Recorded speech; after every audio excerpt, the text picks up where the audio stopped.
And the first sonnet I'm going to read 3 poems that are about my parents. And they're all linked with one image I realized, or of flower imagery.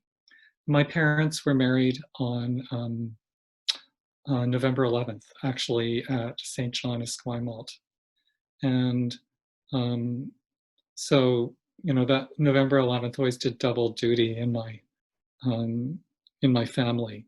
My parents I wouldn't necessarily say they had a happy marriage. And you should pick a little bit up about that from this first sonnet, which is called On the Armistice.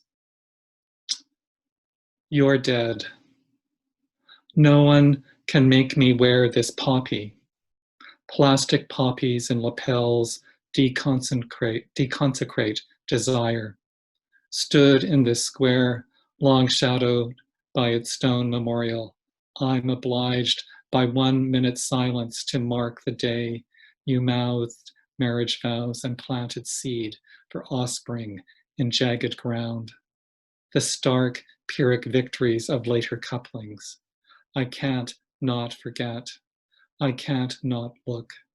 A mistake as I solace the son I was, who looks to how duty joined you. Poppies staking false claim upon us before the war took you both. Poppy casualties, pinned by fear, arms laid down, taken up in post-war years.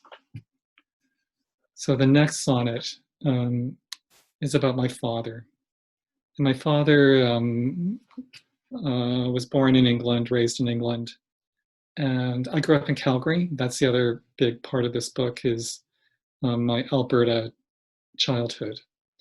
And my father tried desperately to grow roses in the Calgary climate. And probably in the 60s and the 70s, the varieties were not as hardy as they may be now.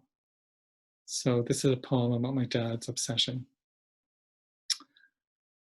An Immigrant's Guide to Formal Gardens. No wild prairie rose revised the boyhood farm in Surrey his father raised him on, between terms at school. Erratic boxwood detangling light across the tonsured lawns, blooms groomed for show in vases, vast as plates. The breeze deflowered, the bees as efficient, gyred from stamen to pistil, buzzing straight to cached hives, scattered larvae, opulent. Unlike the mummified root balls he unwraps, rootless, dry as matted crotch hair, branches lopped close to the hip as each bush is trapped in anemic earth. Apprentice leaves blenched in sun after months of nun-like slumber. The rosebuds he contemplates unnumbered. And the next poem is for my mother, or about my mother. And it is a particular kind of sonnet called a sonnetinio. And what you do with this is you take a line from someone else's poem, often a sonnet, and use it as your first line. And then you repeat a word from that first line in every succeeding 13 lines. And I chose a line from P.K. Page, which is consider a new habit classical, from her poem Eris. And I open the poem with an epigraph from William Blake.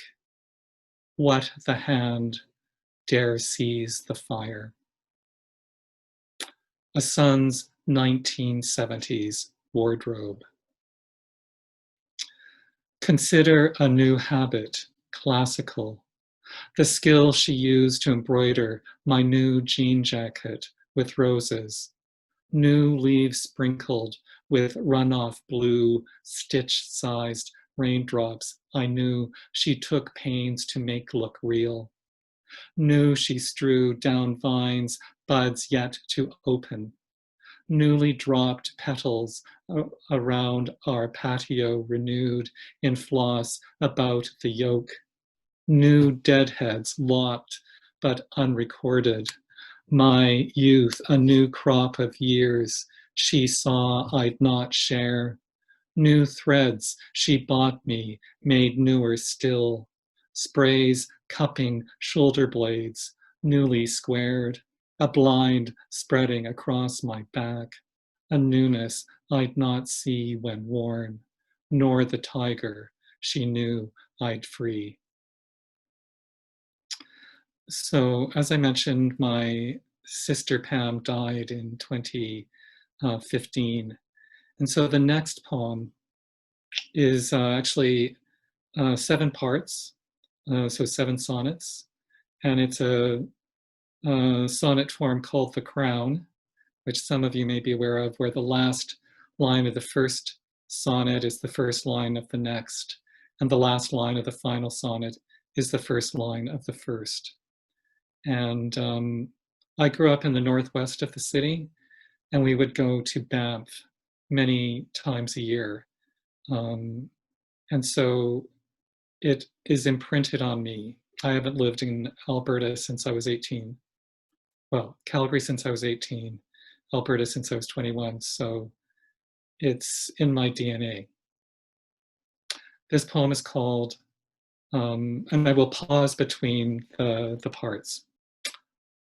So the poem is called Sister, First Landscape, Climate Change. Sundays often, no matter the weather, we'd load the car and drive. The moves we sought turned rock solid by the sun, a lather of snowmelt rinsing dazzled crags.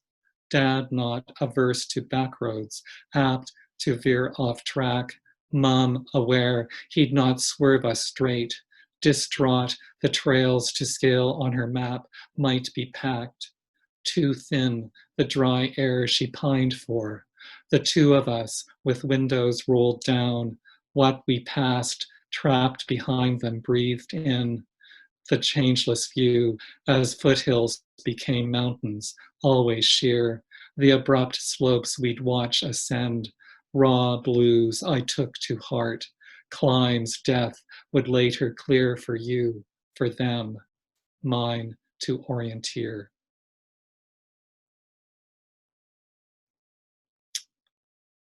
For you, for them, mine to orienteer.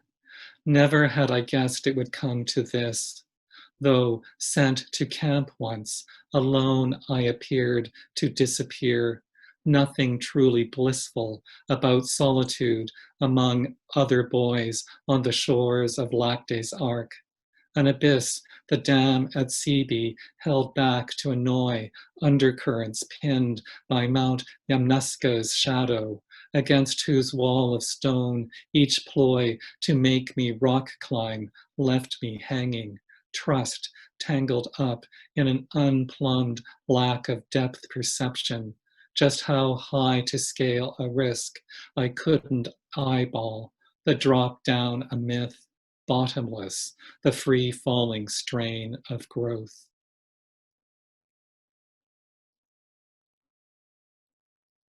Bottomless, the free falling strain of growth.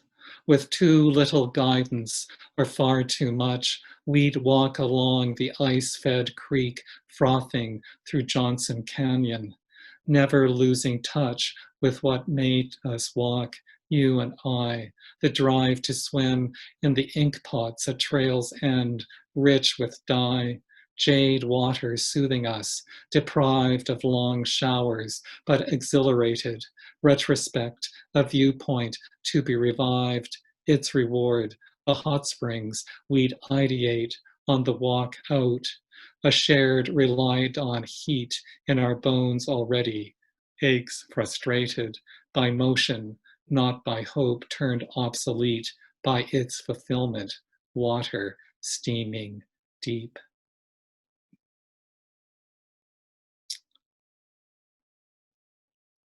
By its fulfillment, water steaming deep. Aspiration overworks the landscape, primed to inspire it. Surveyed mountain peaks, lasting but arid, our persistence, our persistence scraped from their clear-cut flanks, a failing climate, effacing the glaciers, cirques agape, naked layers of rock none can interpret without regret. So reimagining the Bow River's gouged floodplain, I admit I had wrongly supposed we could, within limits, walk existing banks, curves and course set in stone, current swirled through treed margins, only to leave me to hike to the source alone. Flow mutable, my lone voice hoarse.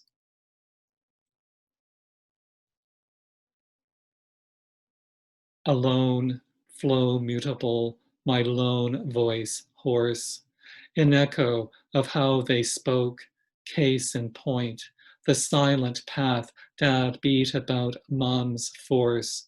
No show of strength could erode, to no affront she'd brook, he'd withstood. Circuitousness, the one way to meander past the brunt of her genius loci, lightning professed to cleanse the air before dull thunder rolled. The after effects of love I'd not guessed would later shape how we'd unscroll our longings. The near vertical tumble of spring thaw, chilling while snow lasted, soul root down from peak to valley fumbled, scree thrown in our way to make us stumble.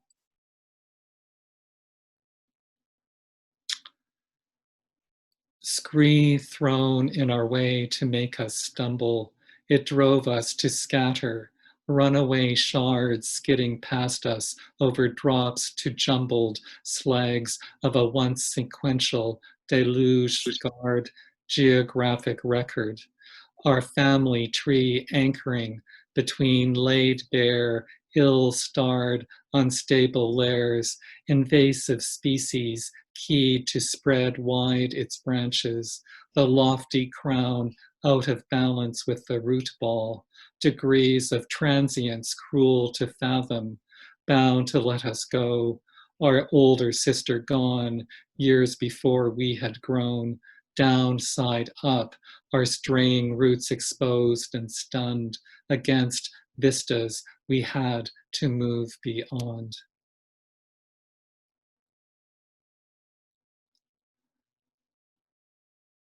Against vistas we had to move beyond. I compare all other landscapes, measure of how I've acclimatized and respond. Cliffs I walk along, not reassuring. Peaks casting a close to snowless presence from across the strait. Sun-battered and stern avatars of where we started. Immense but distant.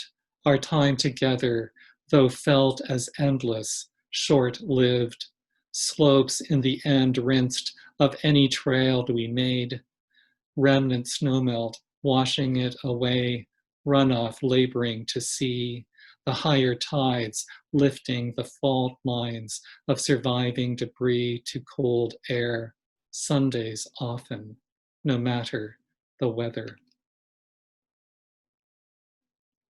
So I'm going to switch tones or subjects.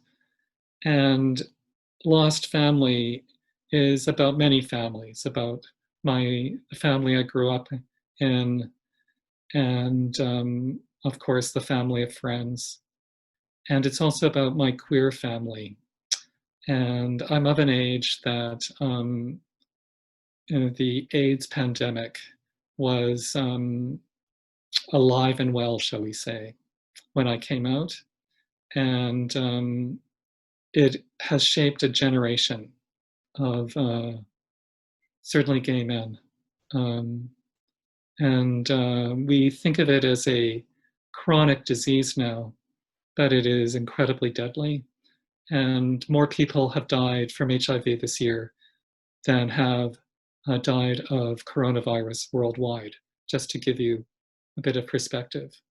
And 43 million people are living with AIDS around the world, and 1.5 million have died this year. So it's, to me, shaped even how I feel about the coronavirus.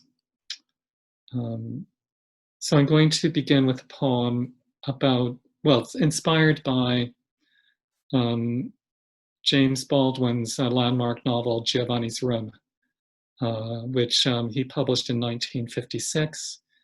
And it's one of the landmark books in queer literature. And its protagonist and narrator is the night before his lover is to be executed in Paris, and he's feeling remorse. Anyway, so some of the imagery in the poem is drawn from Baldwin, and it begins with a quote from the novel, which is, "I am too various to be trusted." Giovanni's Room. Bookstores took its name in many cities and pubs in others, as did side street clubs where men sent drinks to men, sought sex, found drugs, some in dark back rooms, since the pitiless shelters its limbs defined, the cold, off-track sanctums scorn found to void itself in, walls and bulbs naked, undraped windows dim, as those self-hate waxed to hide the air shaft. What we paged our lost way through, the squalor, his words blew open, a door to sunlight and cafes near the Seine, to the matchless rive droite, housemen's thoroughfares claimed as ours outside the law. Baldwin, cigarette lit, drafting from guillotined shame a chrysalis.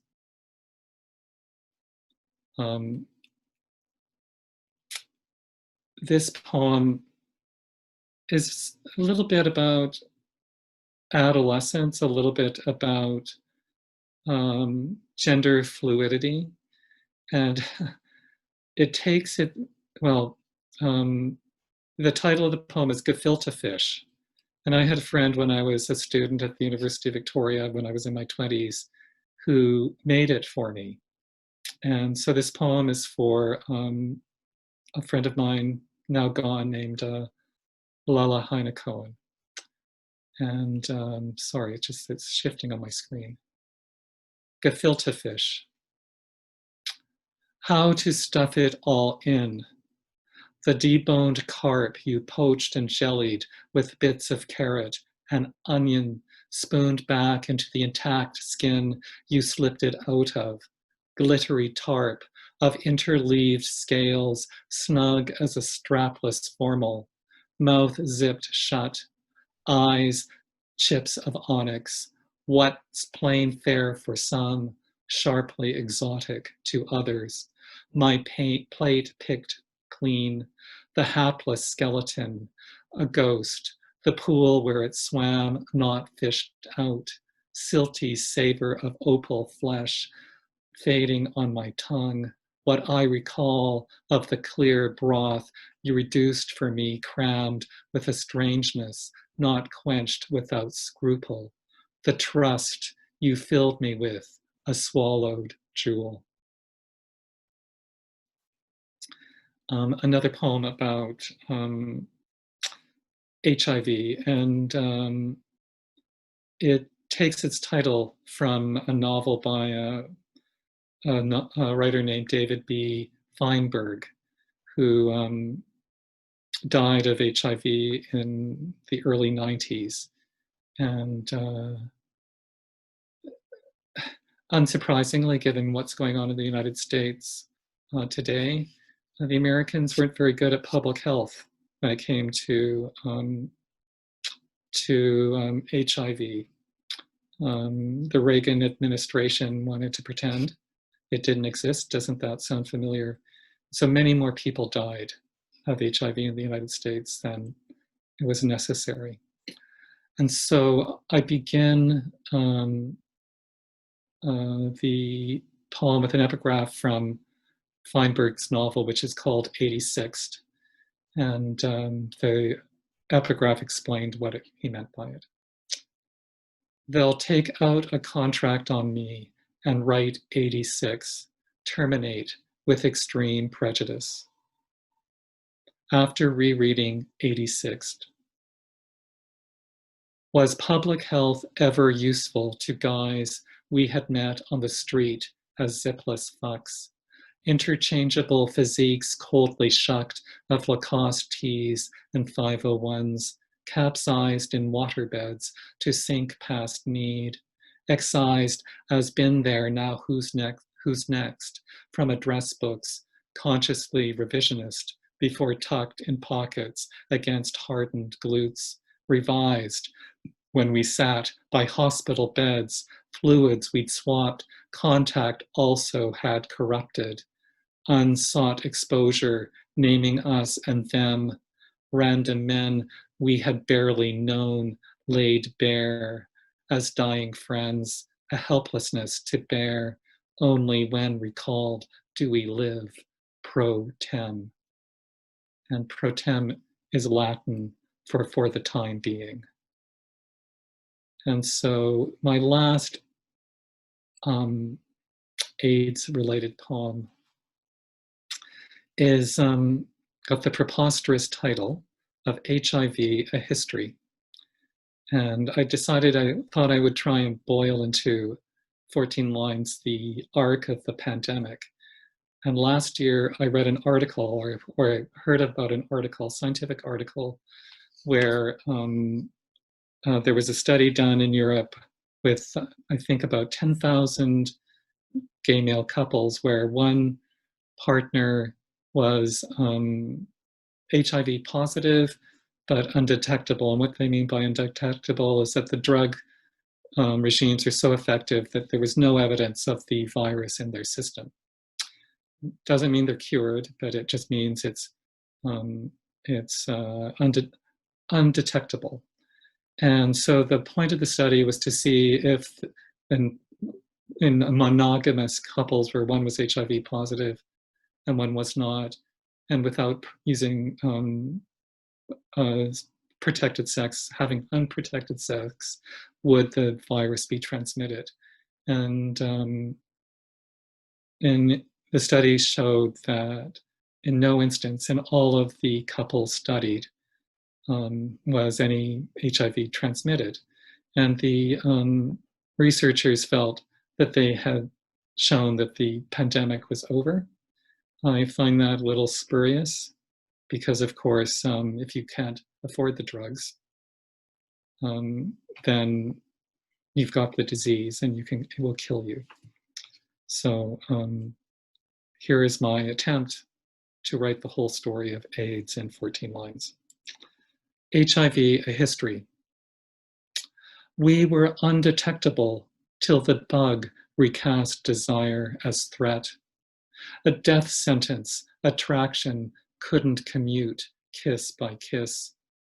Those noticing us get sick, hateful, smug, not guessing the virus eschewed constraint, copied body to body, blood tainted, despite how or whose genitals were joined, time foreshortened, and illness unchecked, coin upon coin laid on eyelids till our rage, rewired response, an undetectable, rewrote itself as untransmittable, drugs luring seroconversion off stage, contact between contacts without buffer, the risks from love making fewer suffer.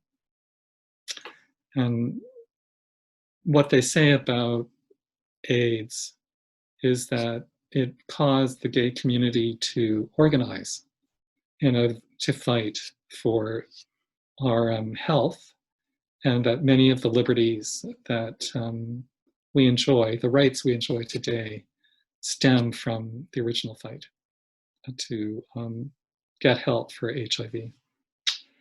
So the next poem I'm going to read is for my friend Ava Wynand, who died almost a year ago.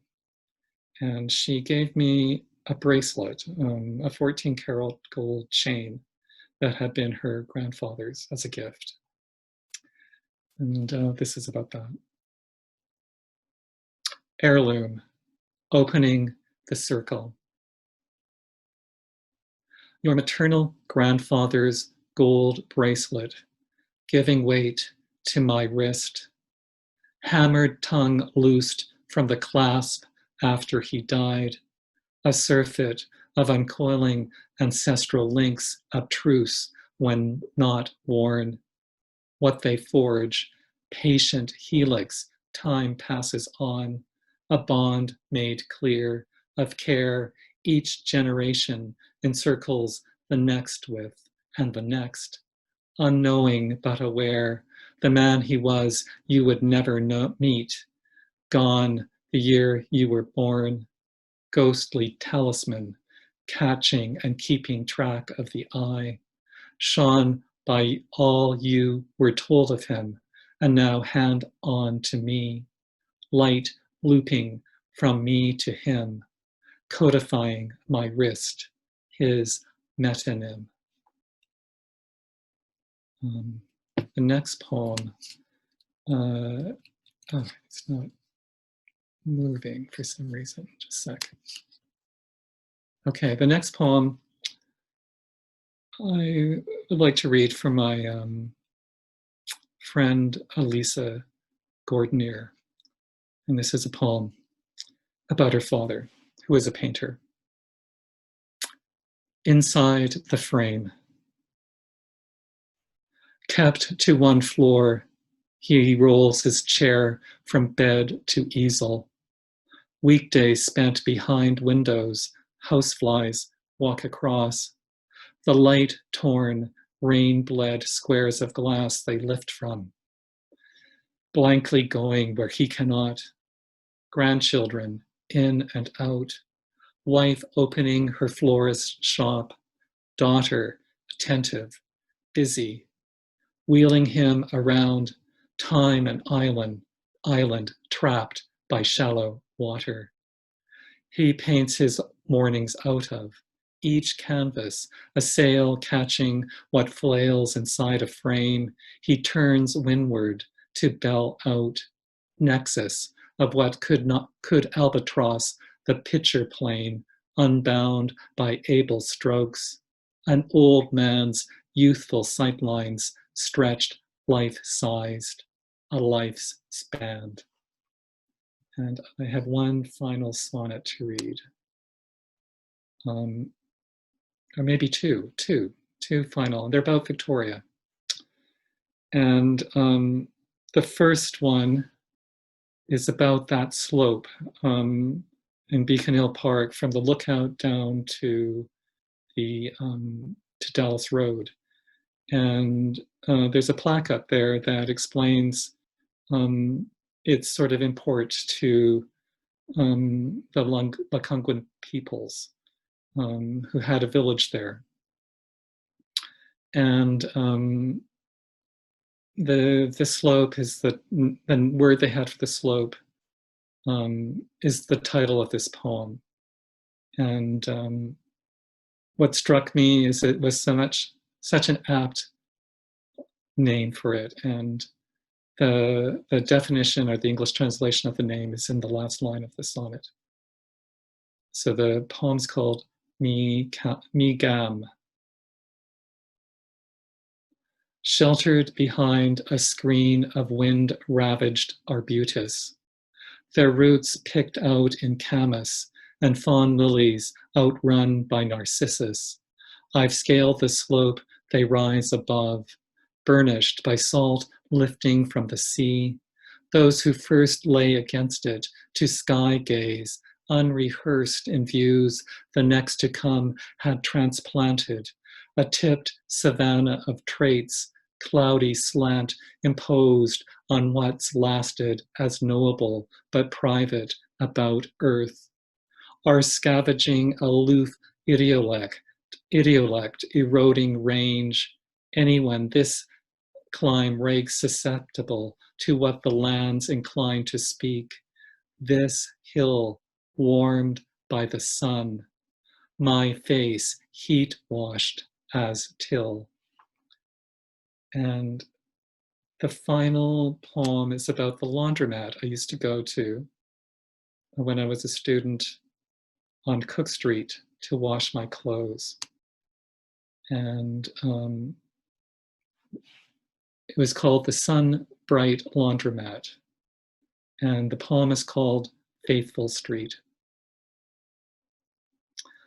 Weathered sheets take me seaward, bedding shoaled with shirts in my dryer's dime-spun vortex as I walk past Faithful, rinsed by pale sparks, chestnut lanterns drizzle, stares a keyhole through foamy pink welters of rugosa, and broom the cliffs sheer off the foreshore with, each tread down slippery, long-limbed kelp drifting on stones, the flow rumbles, lifts sub rosa, waves advancing in abandoned washes of gritty, tingling, fast withdrawing noise, stirred up sea glass unsound and jangling, poised to be tapped against the sand, angles